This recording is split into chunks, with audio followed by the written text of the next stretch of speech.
Welcome to the Red Half of Sheffield preview pod. 10 more of these bad boys to go, and thank God we'll be out of the league. Probably about 5 of them left to go. I am joined to preview another inevitable loss by probably the best nickname we've had on the Red Half of Sheffield thus far. From that So Craven podcast, I am joined by Skibby. Skibby, how are you this early afternoon, early morning? You know what? You're gassing me up a lot. I love that. I don't think I've ever had the best nickname that they've ever come across. So you know what? You're making me blush. You're making me blush. But you're trying to sweeten me over. But so maybe I'll favor Sheffield United in the game a little bit. I know what your game is, but no, pleasure to be here. Thank you very much for having me. And yeah, I'm quietly confident, looking forward to the game. But I'm sure we'll get into that a little bit more detail. Yeah, for sure.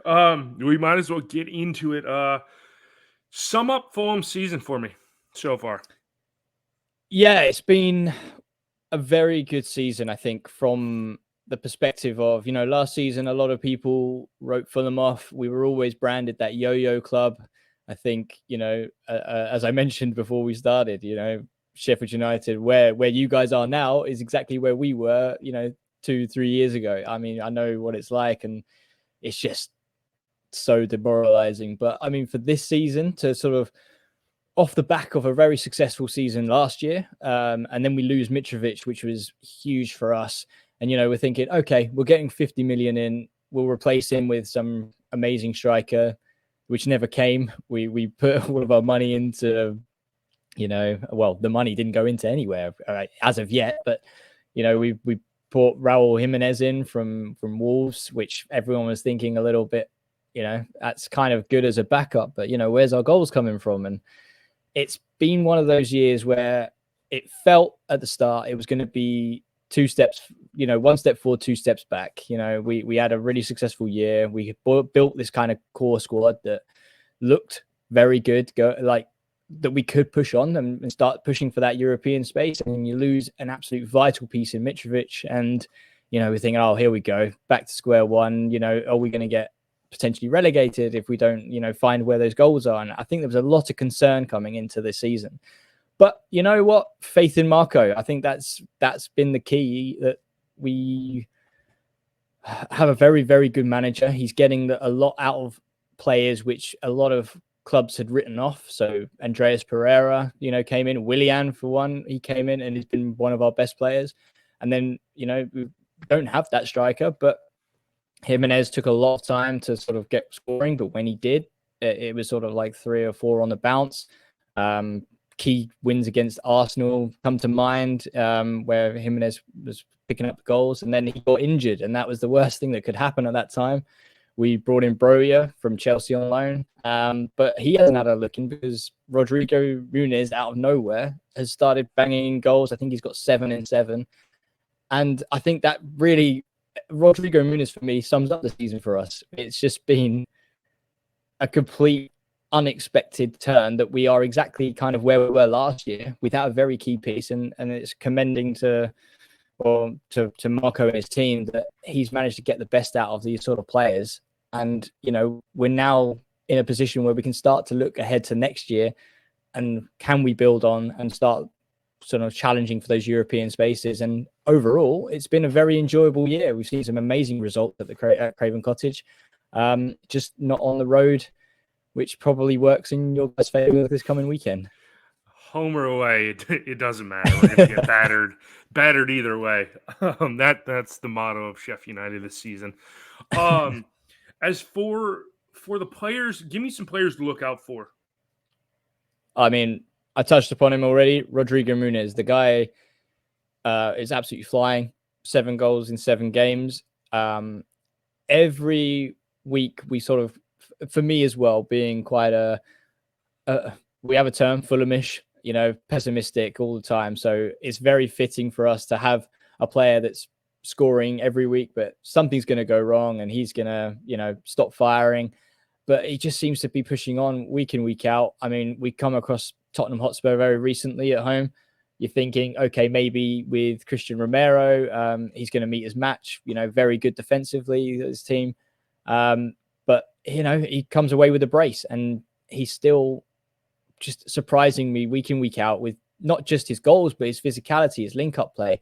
And I think for goals bring confidence, and he's going to be kind of, especially against a team where on paper, bottom of the league, you're going to think, yeah, this is a defense that he's going to want to bully. And I think he's going to be a key player to look out for. I think probably someone who goes under the radar a little bit, Alex Iwobi, a very, very good player, very instrumental in the way that that Marco has been playing recently. Can sort of play anywhere along the sort of top three, which is, your two wingers or your number 10. He's just very, very important to how we play, to unlock defenses.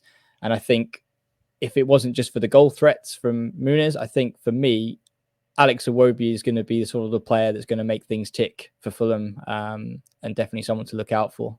Yeah.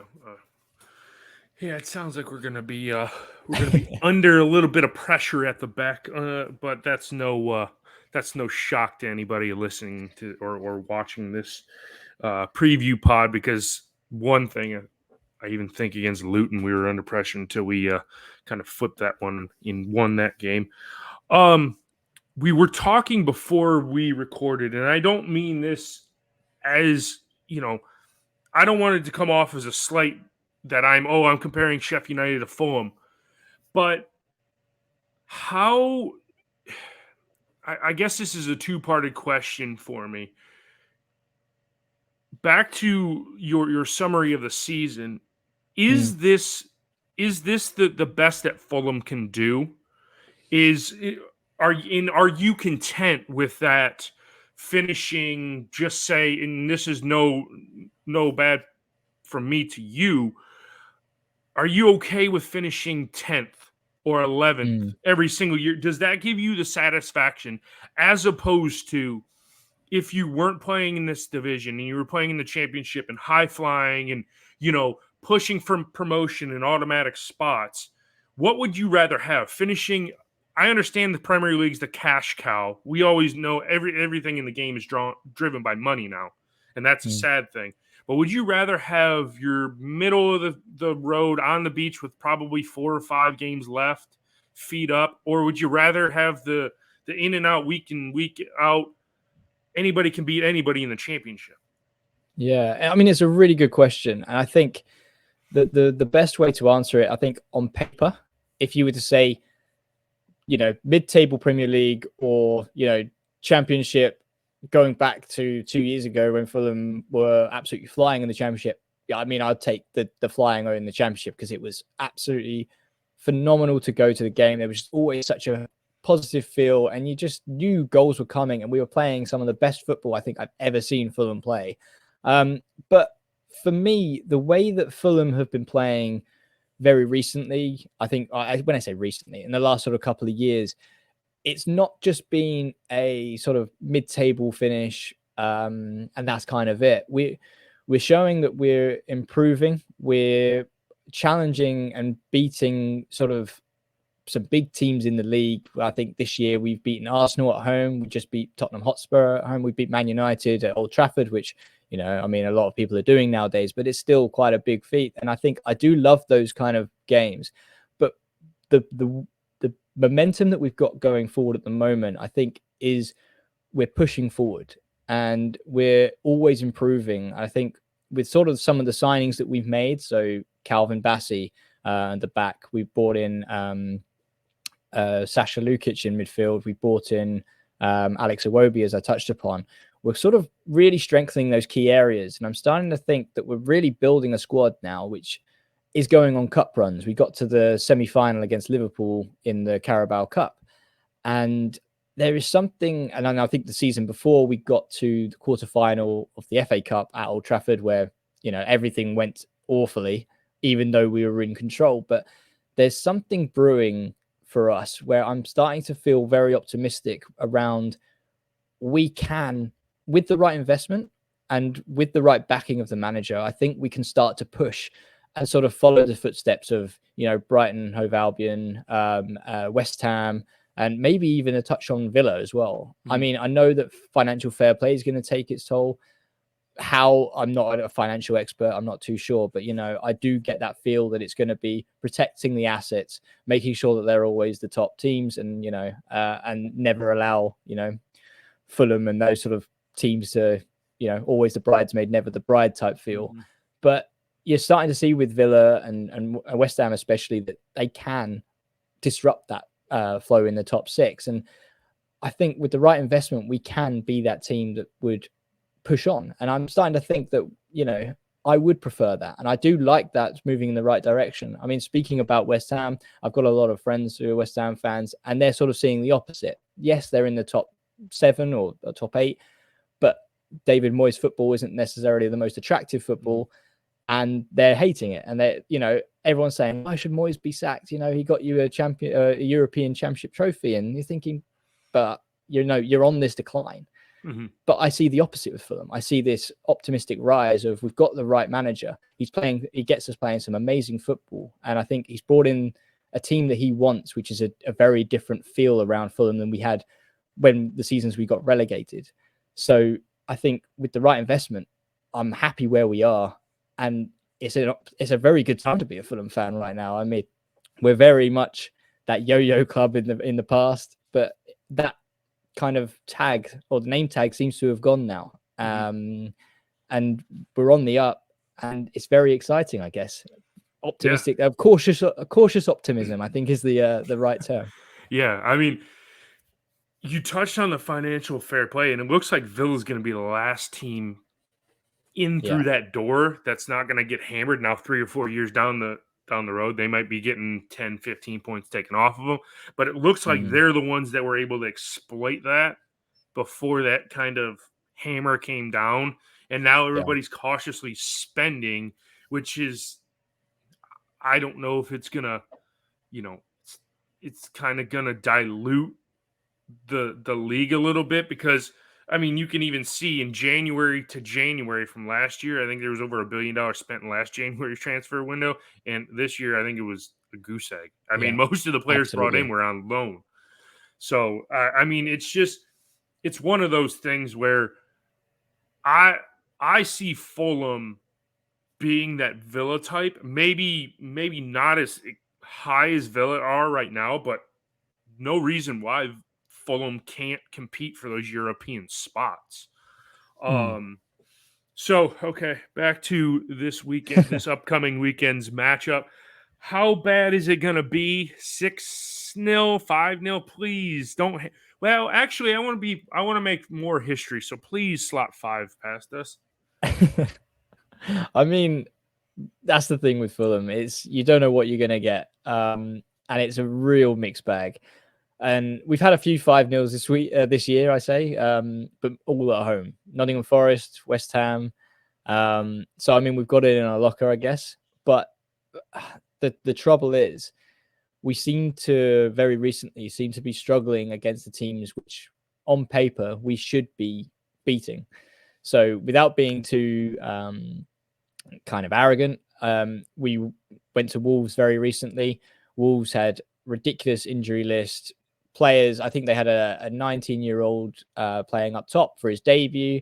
These sort of games where you think, right, we've got a full bill of health, no problem at all. We're flying at this time, and we just never got going. We should have been about 3-0 up in the first half, and then go on to lose 2-1. I think we only got a consolation goal in the 98th minute through Iwobi, and I think that's potentially my cautious optimism or my caution to the wind, which is, if we're not firing, they seem to be quite fragile mentally. So in that game, I think Harry Wilson played. He missed a very not an easy one-on-one, but the keeper made it very hard for him. But you expected him to hit the target, and he's sort of one of those sort of fragile players where if it's not going his way, or he sort of seems to get into his own head.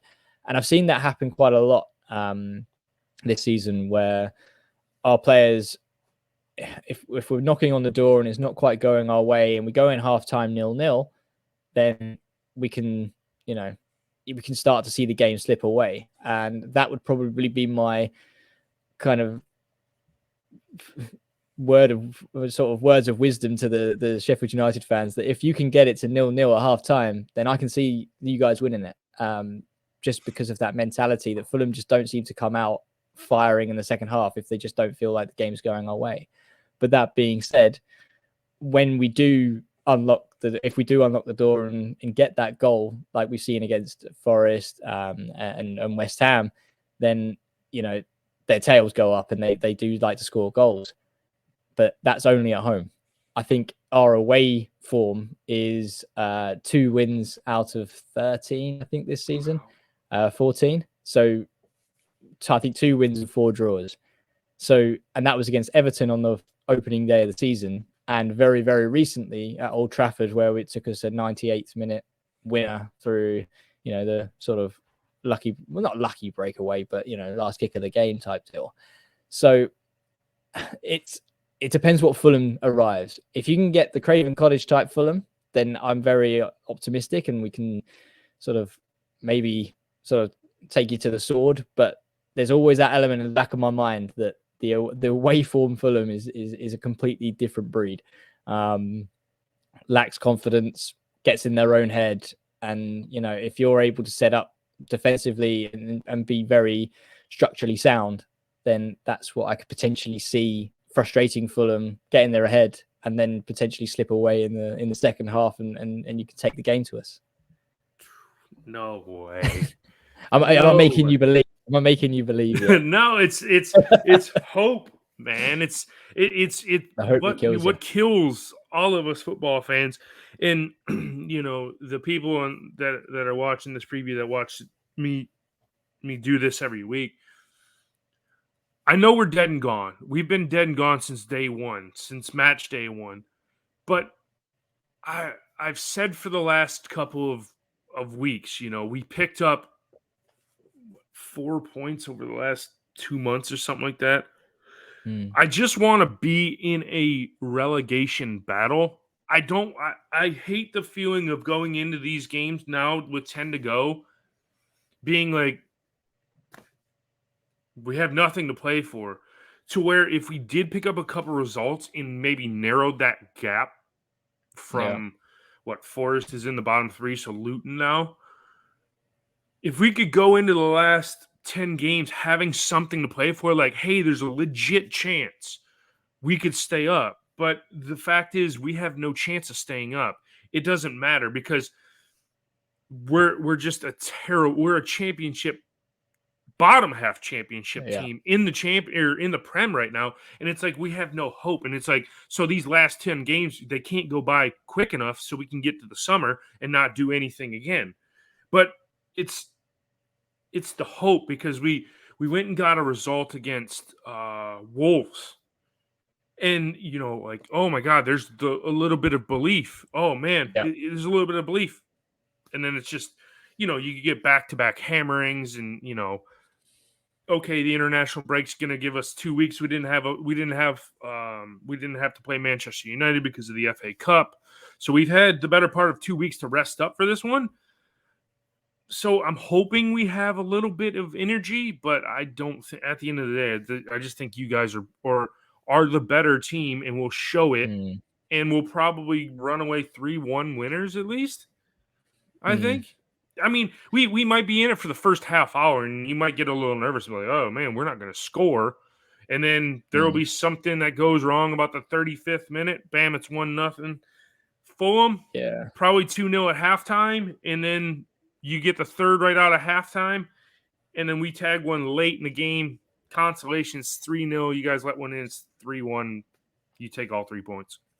Yeah, and I have to admit, I was quite surprised in the start of sort of Sheffield United season, where you let one of the best best players go, Berg, wasn't it? Or he went to Burnley. Mm-hmm. But I was thinking, they must have someone lined up to come back in, and it just seemed very defeatist when you sort of came into the Premier League, sold one of your best players, and didn't replace him. I mean, I think in Gustavo Harmer, you've got a fantastic midfielder, but he can't do it all on his own from what I've seen. Ben Brereton coming in is an interesting one. didn't really have the best of luck in La Liga and did it in the Championship. But yeah, like you say, it's just you need that kind of Premier League experience and quality to give you a fighting chance. And I do feel for you guys that it's almost as if the management didn't really give it a shot and just kind of accepted it for the season. No, I mean that's what it all boils down to. When we sold our best players, two best players from last season, Iliman and I went to Marseille at I want to say almost kind of like a ransom. Like that was his boyhood club. They gave him the ultimatum of saying, you sign for us or we're never signing you. So he's like, oh man, I gotta go. He's flamed out over there at Marseille. Sander Berg, he was hit or miss. I was okay with letting him go, but he's been Burnley's best player this season from what I've heard. Yeah. And it's just so like when you sell your two best players 2 weeks before the season start, and we spent only, I don't even know if there's a dollar amount tied to it right now, but I think it's somewhere in the range of like 50 million pounds is all we spent. And that it might not even be that high. It might be in the woods of like 30 million pounds. So when you go in and you don't spend anything, that's why I said when we did our preview podcast for the season, I said, we're down. I was like, dude, we can't, the last time we were in this league, we couldn't score goals. We didn't bring in a goal scorer. Bren Brereton Diaz has scored a few goals since he came in January, but we've been missing that all season.